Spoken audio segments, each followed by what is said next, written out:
By now, you've seen a couple different learning algorithms, linear regression and logistic regression. They work well for many problems, but when you apply them to certain machine learning applications, they can run into a problem called overfitting that can cause them to perform very poorly. What I'd like to do in this video is explain to you what is this overfitting problem, and in the next few videos after this, we'll talk about a technique called regularization that will allow us to ameliorate or to reduce this overfitting problem and get these learning algorithms to maybe work much better. So what is overfitting? Let's keep using our running example of predicting housing prices with linear regression, where we want to predict the price as a function of the size of the house. One thing we could do is fit a linear function to this data, and if we do that, maybe we get that sort of straight line fit to the data. But this isn't a very good model. Looking at the data, it seems pretty clear that as the size of the house increases, the housing prices plateau or kind of flattens out as we move to the right. And so this algorithm doesn't fit the training set very well, and we call this problem underfitting. And another term for this is that this algorithm has high bias. Both of these roughly mean that it's just not even fitting the training data very well. The term bias is kind of a historical or technical one, but the idea is that if we're fitting a straight line to the data, then it's as if the algorithm has a very strong preconception or a very strong bias that housing prices are going to vary linearly with their size. And despite the data to the contrary, despite the evidence to the contrary, its preconceptions still, or bias, still causes it to fit a straight line, and this ends up being a poor fit to the data. Now, in the middle, we could fit a quadratic function to the data, and with this data set, if we fit a quadratic function, maybe we get that kind of curve, and that works pretty well. And at the other extreme would be if we were to fit, say, a fourth order polynomial to the data. So here we have 5 parameters, theta 0 through theta 4. And with that, we can actually fit a curve that passes through all 5 of our training examples. We might get a curve that looks like this, that on the one hand seems to do a very good job fitting the training set, as it passes through all of my data at least, but this is sort of very wiggly curve, right? Sort of going up and down all over the place. And we don't actually think that's such a good model for predicting housing prices. So this problem we call overfitting.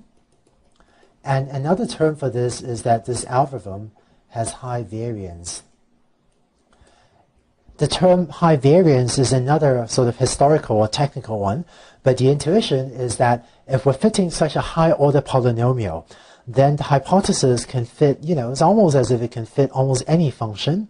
And the space of possible hypotheses is just too large, or it's too variable, and we don't have enough data to constrain it to give us a good hypothesis. So that's called overfitting.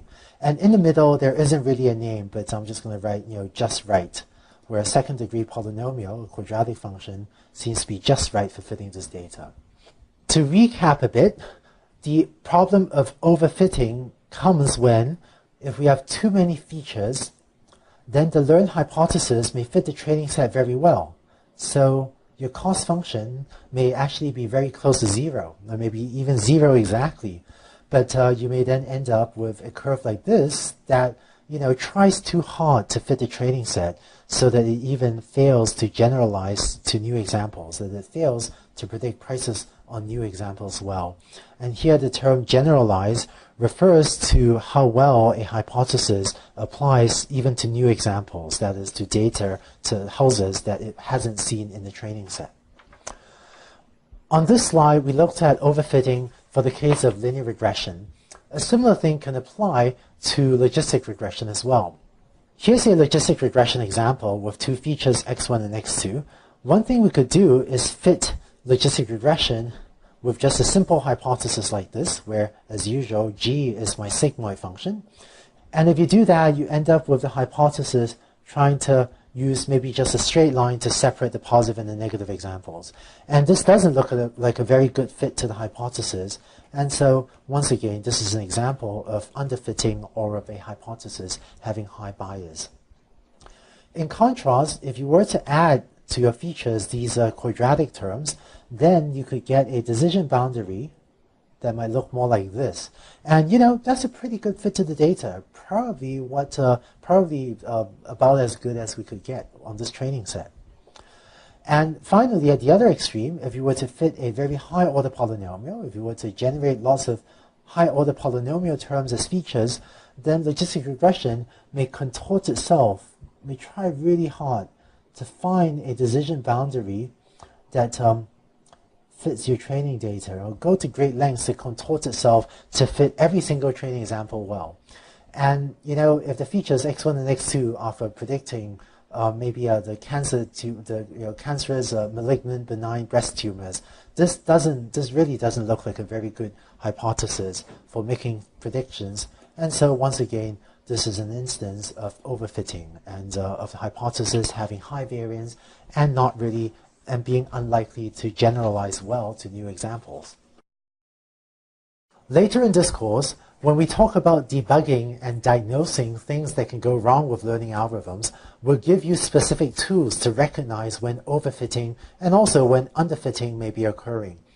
But for now, let's talk about the problem of, if we think overfitting is occurring, what can we do to address it? In the previous examples, we had 1 or 2-dimensional data, so we could just plot the hypothesis and see what was going on and select the appropriate degree polynomial. So earlier, for the housing prices example, we could just plot the hypothesis and maybe see that it was fitting the sort of very wiggly function that goes all over the place to predict housing prices, and we could then use figures like these to select an appropriate degree polynomial. So plotting the hypothesis could be one way to try to decide what degree polynomial to use, but that doesn't always work. And in fact, more often, we may have learning problems where we just have a lot of features. And there is not just a matter of selecting what degree polynomial, and in fact, when we have so many features, it also becomes much harder to plot the data, and becomes much harder to visualize it, to decide what features to keep or not. So concretely, if we're trying to predict housing prices, sometimes we can just have a lot of different features, and all of these features seem, maybe they seem kind of useful.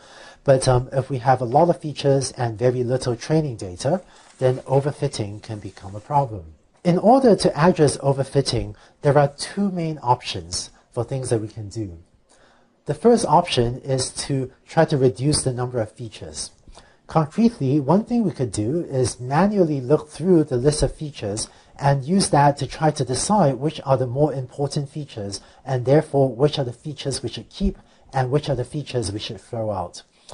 Later in this class, we'll also talk about model selection algorithms, which are algorithms for automatically deciding which features to keep and which features to throw out.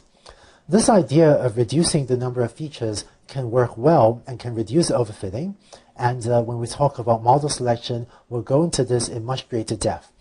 But the disadvantage is that by throwing away some of the features is also throwing away some of the information you have about the problem. For example, maybe all of those features are actually useful for predicting the price of a house, so maybe we don't actually want to throw some of our information or throw some of our features away. The second option, which we'll talk about in the next few videos, is regularization. Here, we're going to keep all the features, but we're going to reduce the magnitude or the values of the parameters theta j.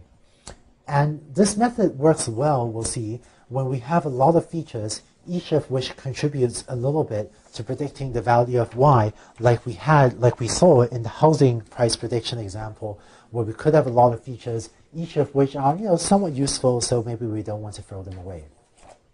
So this describes the idea of regularization at a very high level, and I realize that all of these details probably don't make sense to you yet. But in the next video, we'll start to formulate exactly how to apply regularization and exactly what regularization means. And then we'll start to figure out how to use this to make our learning algorithms work well and avoid overfitting.